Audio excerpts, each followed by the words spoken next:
बुलेटिनची सुरुवात करूया महत्त्वाच्या बातमीनं। रत्नागिरीत अनधिकृत केमिकल साठ्यावर कारवाई करण्यात आली। आमदार प्रमोद जठार यांनी कारवाईचे आदेश दिलेत।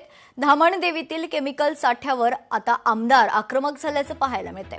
याचाच आढावा घेतलाय लोकशाही मराठीचे प्रतिनिधी सागर कदम यांनी। पाहूयात। खेड तालुक्यामध्ये असणाऱ्या लोटे MIDC मध्ये काही दिवसांपूर्वी खुलेआमपणे केमिकलचे जे टँकर आहेत ते उभे करण्यात आल्याचा एक खुलासा इथे करण्यात आला होता। येथील ग्रामस्थांनी देखील अशा पद्धतीने तक्रारी देखील केल्या होत्या की एका ठिकाणी म्हणजे परशुराम घाटाच्या पायथ्याशी एका स्थळावरती तुम्ही माझ्या पाठी पाहू शकताय की त्या ठिकाणी केमिकलने भरलेले अनेक टँकर इथे उभे आहेत आणि इथे हे टँकर धुतले जातात अशा पद्धतीचे येथील ग्रामस्थांनी तक्रारी केल्या होत्या।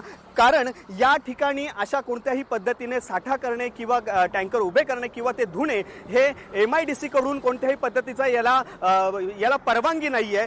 तरी सुद्धा येथे राजरोसपणे हे जे टँकर आहेत ते धुतले जातात किंवा साठा केला जातो। आता याच गोष्टीचा याच ग्रामस्थांच्या तक्रारीची जी दखल आहे ते विधान परिषदेचे आमदार प्रमोद जठार यांनी घेतलेली आहे। त्यांनी त्वरित यांच्यावरती कारवाईचे आदेश देखील दिलेले आहेत।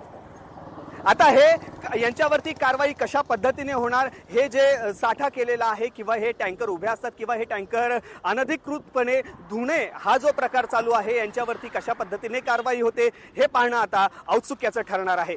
लोकशाही मराठीसाठी सागर कदम, खेड, रत्नागिरी। FIR नोंदवायला सांगितलेलं आहे। मी विनोद फाळकेंना सांगितले ताबडतोब जा आणि एक्सप्लोजिव्ह तिथे काय ठेवले असतील उद्या जीवितहानी होईल ताबडतोब।